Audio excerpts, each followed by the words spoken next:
మీ business ఏదైనా మీ ఊర్లో promotion చేయాలంటే అది సుమన్ టీవీతోనే సాధ్యం. ఇప్పుడే సంప్రదించండి.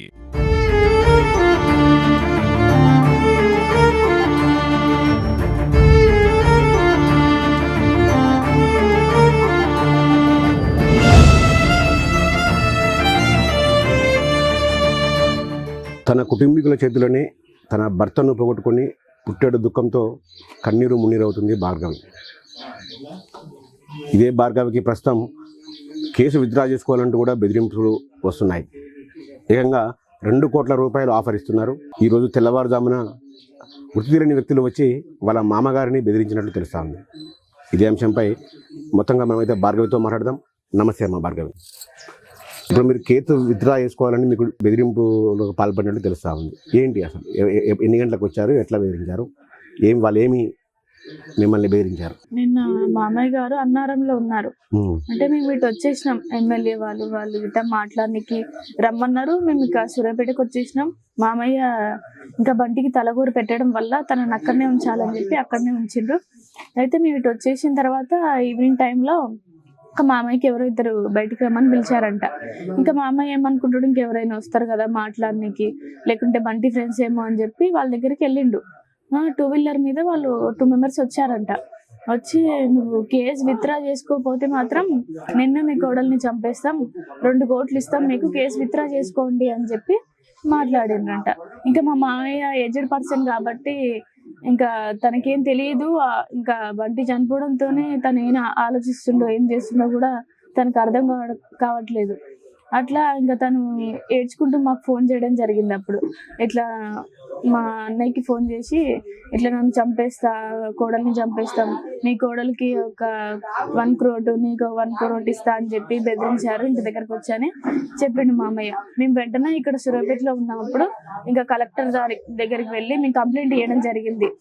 ఇట్లా మాకు వాళ్ళ నుంచి బెదిరింపులు వస్తున్నాయి, మమ్మల్ని రక్షించండి, మాకు ఫాస్ట్ ట్రాక్ కోర్టు ఖచ్చితంగా కావాలి, తొందరగా ఏర్పాటు చేయండి అని చెప్పి కంప్లైంట్ ఇచ్చి మాకు ఏదో ఒక ఉపాధి కలిగించండి అని చెప్పి మాట్లాడొస్తే కలెక్టర్ గారు సరే అని చెప్పి మాట్లాడతామమ్మా, ఖచ్చితంగా మీకు రక్షణ కల్పిస్తాము, మీరు జాగ్రత్తగా ఉండండి, మీ ఇంటి ముందు మేము పోలీసు వాళ్ళని పెడతాము అని చెప్పి మాట్లాడడం జరిగింది కలెక్టర్ గారు. ఓకే, నీ భర్తను చంపింది నీ కుటుంబమే. నీ న్యాయ పోరాటం ఎలా ఉంటుంది? సో నీ రక్త సంబంధికులకు ఎటువంటి శిక్ష పడాలని కోరుకుంటున్నాను మీరు? వాళ్ళకి ఖచ్చితంగా జీవిత ఖైదు శిక్ష పడాలి. ఎందుకంటే ఇప్పుడు ఒక వ్యక్తిని చంపేంత కోపం ఎందుకు ఉంటుంది అంటే, మేము మా పేరెంట్స్ని మేము ఒక రూపాయి ఇవ్వండి, ఒక పైసలు ఇవ్వండి కట్నం అని చెప్పి ఇట్లా బెదిరించడం అవి ఏది చెయ్యలేదు. మా అంతటా మేము ఉంటున్నాము, మా జీవితం మేము గడుపుతున్నాము. వాళ్ళని ఏది ఒక్కసారి కూడా మేము మాట్లాడకపోయేది, వాళ్ళ ఇంటికి కూడా వెళ్ళలేదు, వారు ఊర్లకు కూడా మేము వెళ్ళి తిరగలేదు, ఏది చేయలేదు. వాళ్ళే ఇట్లా ఎస్సీ అని చెప్పి కులాంతర వివాహం చేసుకున్నారు, ఇట్లా అని చెప్పి వాళ్ళకి కులం పిచ్చి బాగా, అట్లా అని చెప్పి బంటిని చంపేయడం జరిగింది. వాళ్ళు మీ కుటుంబీకుల కులం పిచ్చి అంటున్నారు. నీకు నీ భర్తకు థ్రెట్ ఉందని తెలిసి కూడా మీరు ఎందుకు ముందస్తుగా పోలీసులను ఆశ్రయించలేదు? అంటే మేము ఇంకా లవ్ మ్యారేజ్ కదా మాది, ఇంకా పేరెంట్స్ ఎవరైనా కోపం మీద ఉంటారుగా, 1 year తర్వాత ఇంకా వాళ్ళే మాట్లాడతారులే అని చెప్పి మేము ఆల్రెడీ డిస్కషన్ చేసుకున్నాం ఇంతకు ముందే. ఏం కాదులే, ఇప్పటికి ఇంకా కొత్తగా కదా మనం పెళ్లి చేసుకుంది, తర్వాత అయినా మాట్లాడతారులే అని చెప్పి మేము మాట్లాడుకున్నాం. కానీ మరీ ఇలా దారుణంగా చంపేస్తారని చెప్పి ఎక్స్పెక్ట్ చేయలేదు. బంటి కూడా ఇంకా అట్లా అని ఎక్స్పెక్ట్ చేయలేదు. అంటే సూర్యాపేటలో పెళ్లి చేసుకున్న తర్వాత సూర్యాపేటలోనే కాపురం పెట్టారు కదా, అసలు అది మీకు ఆ థ్రెట్ అని భయం ఎప్పుడైనా మాకు ప్రమాదమే అనిపించలేదు? ఎందుకు దూర ప్రాంతాలకు వెళ్ళలేదు మీరు? మేము అట్లా ఏం అనుకోలేదు, మరి ఇట్లా చేస్తారని చెప్పి అనుకోలేదు. కోపంగా ఉంటారు కదా ఎవరైనా, పేరెంట్స్ చెప్పకుండా పెళ్లి చేసుకున్నామని చెప్పి, కానీ మరి ఇలా దారుణంగా చేస్తారని చెప్పి అనుకోలేదు. బంటి కూడా అసలు ఎక్స్పెక్ట్ చేయలేదు. బంటి కూడా అన్నాడు, సర్లే నిమ్మలంగా మేము వాళ్ళు మంచోళ్ళే కదా, మనతో కలుస్తారులే అని చెప్పి మాట్లాడుకున్నాం మేము అప్పుడు. అంటే మీ నాన్నమ్మ, మీ అన్నలు, మీ నాన్నపై గతంలోనే కేసులు ఉన్నాయని పోలీసులు చెప్తున్నారు. అవును. అసలు వాళ్ళు ఏం నేరాలు చేశారమ్మా ఇంత ముందు? వాళ్ళు ఇంకా ఊర్లో గొడవలు అవి నార్మల్ గా గొడవలు. అంటే ఎటువంటి గొడవలు పోయేట వాళ్ళు? ఫ్రెండ్స్ గొడవలు, ఇంకా ఇట్లా డాడీ చైర్మన్ కున్నప్పుడు అవి గొడవలు. అంటే బంటికి కూడా నేర చరిత్ర ఉందని పోలీసులు ప్రెస్ మీట్ అయితే చెప్పారమ్మా. బంటి ఏం చేసేవారు అసలు? సెటిల్మెంట్ అవి చేసేవారు? సెటిల్మెంట్లు అవేం కాదు, రియల్ ఎస్టేట్ అంటే నార్మల్ గా మేము మంచిగా బతకాలి, మేము ఇల్లు కట్టుకోవాలని చెప్పి ఇట్లా మాకు ఒక ప్లేస్ కావాలి అని చెప్పి మాట్లాడడం, వెళ్ళి అలాంటివి చేయడానికి వెళ్ళేవాడు. ఓకే, అంటే మీ ఫ్యామిలీ ఇప్పుడు మొత్తం మీ భర్త అయితే మీ ఫ్యామిలీ అయితే మొత్తం కూడా క్రిమినల్ రికార్డులో ఉన్నారు. అంటే లవ్ చేసే ముందు నువ్వు వెనక ముందు ఆలోచించావా? అంటే ఇది జరగబోయే ప్రమాదాన్ని ఏమన్నా ముందరే ఊహించలేదా అసలు? లేదు, బంటి అయితే ఎలాంటి గొడవలకు పోడు. మాక్సిమం ఏదన్నా వచ్చి అంటే మంచి మనిషి కాబట్టి నలుగురు వచ్చి బంటితో మాట్లాడతారు, అన్నయ్య ఇట్లా అయింది మాకు కొంచెం మాట్లాడుతారు ఒక పెద్ద మనిషి లాగా అని చెప్పి పిలిచేవారు తప్ప బంటి మీద ఎలాంటి కేసులు ఉండవు. వేరే వాళ్ళు కోపం వచ్చి ఇట్లా ఆయన కూడా ఉన్నాడని చెప్పి కొంతమంది ఇరికియడం జరిగింది. బంటి ఎలాంటి గొడవలు చేయలే ఇప్పటి వరకు. ఓకే, అసలు కృష్ణకు మీకు ఎక్కడ మొదలైందమ్మా ప్రేమ? ఎలా స్టార్ట్ అయింది? 3 years బ్యాక్ నుంచే మేము లవ్ చేసుకుంటున్నాము.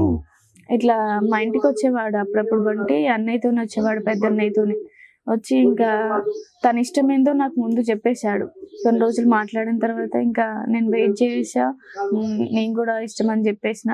మేమిద్దరం కంటిన్యూ చేయడం జరిగింది. అప్పటి నుంచి ఇట్లా ఇయర్కి కొన్నిసార్లు తెలియడం, అట్లా 3 years వరకు మెయింటైన్ చేసినాం. ఇంకా తెలిసినా కూడా ఇంట్లో నేను మమ్మీ వాళ్ళని అడగడం నాకు బంటే కావాలి అని చెప్పి, లేకుంటే నేను చనిపోతా అనడం, ఇట్లా ఒప్పుకోవడం కూడా జరిగింది.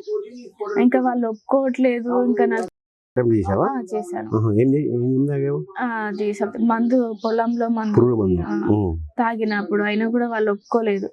అయ్యేసరికి ఇంకా నాకు మ్యారేజెస్ తెస్తున్నారు, ఫిక్స్ చేస్తున్నారు అని చెప్పి నేను బంటికి చెప్పడం జరిగింది.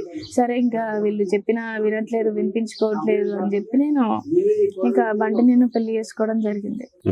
అయితే మీ కుటుంబ సభ్యులతో మాట్లాడినప్పుడమ్మా, అంటే మా కూతురు గతంలో కూడా ఇంకోతన్ని ప్రేమించింది, అది అంతా చిన్న వయసు అనుకున్నాము, ఏం తెలియనితనం వయసు అనుకున్నాం అంటారు, నిజమేనా అది? లేదు, నేను ఎవరిని లవ్ చేయలేదు. ఇంకా ఇప్పుడు ఫ్యూచర్ ఏంటి? నీ ఫ్యూచర్ ఏమనుకుంటున్నావు అసలు? నాకు ఏదో ఒక ఉపాధి కలిగిస్తే ఇంకా మా మామని చూసుకుంటే, ఎందుకంటే మేము ఇంకా చదవడానికి కూడా నా దగ్గర 1 రూపీ కూడా లేదు, ఎట్లా చదువుకోవాలి? కనీసం మా మామయ్యని చూసుకోవాలన్నా నాకు ఏదో ఒక ఉపాధి కలిగిస్తే నేను మా మామని చూసుకుంటాను. మీ పెళ్ళైన తర్వాత, బంటిని పెళ్లి చేసుకున్న తర్వాత కృష్ణ ఫ్యామిలీ నిన్ను ఎలా చూసుకుంది? చాలా బాగా చూసుకున్నారు. వాళ్ళు ఒక పేరెంట్స్ లాగా, ఒక అమ్మ నాన్న లాగా నన్ను ట్రీట్ చేసిరు. వాళ్ళ ఇంటికి వెళ్ళినప్పుడు చాలా మంచి వాళ్ళు, వాళ్ళు కూడా మంచిగా చూసుకున్నారు. నాకు ఎలాంటి ఇబ్బంది కలిగించలే వాళ్ళు. వేరే ప్రాంతంలోకి వెళ్తే పెళ్లి చేసుకున్న తర్వాత కృష్ణకి ఈరోజు ఇలాంటి జరిగేది అయితే కాదు, ఎందుకు అలా చేయలేకపోయారు అసలు? మేము ఎందుకు, సూర్యాపేటలోనే ఉన్నాడు కదా చిన్నప్పటి నుంచి బంటి, ఇంకా ఈ ఏరియా తనకు తెలుసు కదా అని చెప్పి అందరు ఫ్రెండ్స్ ఉంటారు. ఇంకా మనం వేరే దగ్గరికి వెళ్తే ఎవరు తెలుసు మనకి? అయినా హైదరాబాద్ లో ఉన్న ఉంటే నేను ఎట్లా రియల్ ఎస్టేట్ చేయగలుగుతా? ఇక్కడైతే నాకు అందరు తెలుసు, కాల్ చేస్తారు, అది ఇది అని చెప్పి మాట్లాడతారు. అందుకే ఇక్కడే ఉందాము అని చెప్పి మాట్లాడింది బంటి. అంటే బంటి కూడా ఒక స్టార్ లోకల్ గా, అంటే మా ఫ్రెండ్స్ నన్ను ఏం చేస్తారని ఓవర్ కాన్ఫిడెన్స్, అంటే ఫ్రెండ్ సర్కిలింగ్ ఎక్కువ. బంటి బాగా మంచోడు, అందరికి హెల్ప్ చేస్తూ ఉండేవాడు. అట్లా నా ఫ్రెండ్స్ చెప్తారు, లేదని ఉంటే నాకేం కాదులే, ఏదైనా ఉంటే ఎమ్మటే నాకు ఇన్ఫర్మేషన్ ఇస్తారని చెప్పి తను ఎక్స్పెక్ట్ చేసిండు. కానీ ఫ్యామిలీయే చేసింది, అది బయట వరకు రాలేదు, ఫ్రెండ్స్ వరకు. అంటే వాళ్ళ క్యాస్ట్ వాళ్ళని వాళ్ళు తీసుకొని ఇట్లా చేయడం జరిగింది. అదే వేరే వాళ్ళని పిలిచి ఇట్లా సూర్యాపేటలో ఇంకెవరితోనైనా మాట్లాడడం జరిగితే ఖచ్చితంగా బంటికి ఇన్ఫర్మేషన్ వచ్చేది. ఓకే, ఈ మొత్తం ఎపిసోడ్ లో మీ నానమ్మ పై అన్ని వీలు చూపుతున్నాయి, నానమ్మే కారణం అని. అసలు నానమ్మ నిజంగా రౌడీనా మొదటి నుంచి? అంటే రౌడీ అంటున్నారు అందరూ, అంటే ఆ మనసత్వం ఉండేదా? ఊర్లో పెద్ద మనిషి నాయనమ్మ, ఇంతకు ముందు పంచాయతీలు చేసేది, అందరికి చెప్పేది. మరి మాది ఇలా ఎందుకు చేసిందో తెలియదు. ఆమె కూడా చాలా పంచాయతీలు చేసింది, లవ్ మ్యారేజ్లని అవి. అప్పుడు తనకు తెలియదా? ఇప్పుడు మాది కూడా లవ్వే కదా. ఆమె పెద్దది కాబట్టి వాళ్ళకి మంచి చెప్పేది పోయి వాళ్ళని బెదిరించడం, మీరేం చేస్తుర్రు అట్లా పోతే అని చెప్పి అట్లా చేయడం మంచిది కాదు కదా. ఒక పెద్ద మనిషి, నలుగురికి చెప్పే మనిషి నలుగురికి చెడగొడుతుందా ఇంట్లో? ఇప్పుడు ఫైనల్ గా ఏం కోరుకుంటున్నావు అమ్మా ఇందులో? ఇప్పుడు నువ్వు ఏం చదువుతున్నావు? ఇప్పుడు డిగ్రీ సెకండ్ ఇయర్. గ్రూప్ ఏంటమ్మా? BBA. నెక్స్ట్ మీ ఎడ్యుకేషన్ కొనసాగిస్తున్నావా? ఏంటి నీ లైఫ్ గోల్స్ ఏంటి? నేను ఏదో ఒక ఫైనల్ గా అయితే ఇక్కడే సెటిల్ అవ్వదలుచుకున్నావా, లేకపోతే మీ ఇంటికి వెళ్తావా ఏంటి? నీకంటూ ఒక చాలా లైఫ్ ఉంది, ఏం చేయబోతున్నావు? నేను మా పేరెంట్స్ తోనే ఉండను, ఎందుకంటే నా బంటిని చంపేసిర్రు వాళ్ళు. నేను వాళ్ళతో ఎలా ఉండగలుగుతా? నాకు మా మామ ఉన్నాడు, మా వదిన ఉన్నది, అన్నయ్య ఉన్నాడు, వాళ్ళతోనే నేను ఉంటా. మా మామని నేను చూసుకుంటా. నాకు ఏదో ఒకటి 10 కలిగించారనుకో, నేను ఆ పైసలతోనే, వాళ్ళు ఇచ్చిన పైసలతోనే నేను చదువుకొని మా మామయ్యని చూసుకొని మళ్ళీ ఆ జాబ్ నేను చేసుకుంటా. ఓకే, కలెక్టర్ గారిని కలిసారా ఉపాధి గురించి కానీ? అవును. ఏమన్నారు కలెక్టర్ గారు? నేను చూసుకుంటానమ్మా, మీరు చదువుకోండి అని చెప్పి మాట్లాడారు కలెక్టర్ గారు. ఇప్పుడు బెదిరింపులు వచ్చాయి, సెటిల్మెంట్ చేసుకోవాలని, కేసు విత్డ్రా చేసుకోవాలన్నారు కదా, దీనిపైన ఏమైనా పోలీసులకు ఫిర్యాదు చేశారా? కలెక్టర్ గారికి డైరెక్ట్ చెప్పాము మేము, మీ ఇంటి దగ్గరికి మేము పోలీసులు వాళ్ళని ఉంచుతాము, మీరేం భయపడకండి, మీ దగ్గర ఎప్పుడైనా ఫోన్ ఉంచుకోండి, ఇట్లా షీటింగ్ నెంబర్ ఉండాలి నీ దగ్గర అని చెప్పి, పోలీస్ వాళ్ళ నెంబర్ ఉంచుకోండి అని చెప్పి మాట్లాడడం జరిగింది. పోలీసులను పంపించారు ఆల్రెడీ ఇంటికి. చిన్నతనంలోనే భర్తను కోల్పోయి ఇంకా ఆల్మోస్ట్ రేపు 2-3 రోజుల్లో కార్యక్రమం ఉంటుంది, విధవగా మారిపోతుంది. సో నువ్వు సమాజంలో ఉన్న ప్రేమలను వ్యతిరేకించే పేరెంట్స్ కి ఏం సలహా ఇస్తావు, ఏం మెసేజ్ ఇస్తావు? అంటే ఆడపిల్ల మనసునైనా పేరెంట్స్ అర్థం చేసుకోవాలి ఒక్కసారి, ఎందుకంటే తన మనసులో ఏముందో అర్థం చేసుకుంటేనే కదా తను మంచిగా ఉండేది. సరే మీ మాట వినలేదనుకో వదిలేసేయండి, మీ బిడ్డ కాదనుకోండి, చచ్చిపోయింది అనుకోండి, లేకుంటే అంటే వేరే పేరెంట్స్ వాళ్ళ కొడుకుని చంపేయడం ఎందుకు? నీ బిడ్డని చంపుకోండి, వినకపోతే నన్ను చంపేయచ్చు కదా. ఇప్పుడు వాళ్ళ బంటిని చంపేయడం వల్ల పేరెంట్స్కి ఎంత ఇబ్బంది. సరే నన్ను చంపేస్తే ఇదైపోయేది కదా. బంటిని చంపడం వల్ల ఇప్పుడు మాకు మొత్తం నష్టమే, ఎందుకంటే బంటి ఒక్కడే కష్టపడితే మేము బతకగలుగుతాం. మీ పేరెంట్స్ వైపు ఏం ఆలోచిస్తామమ్మా ఈ విషయంలో? నేను వాళ్ళ గురించి ఏం ఆలోచించట్లేను, వాళ్ళకి ఖచ్చితంగా శిక్ష పడాలి, ఏదో ఒకటి వాళ్ళకి శిక్ష పడేటట్టు పోలీస్ వాళ్ళు నిర్వహించాలి అని చెప్పి నేను అనుకుంటున్నాను.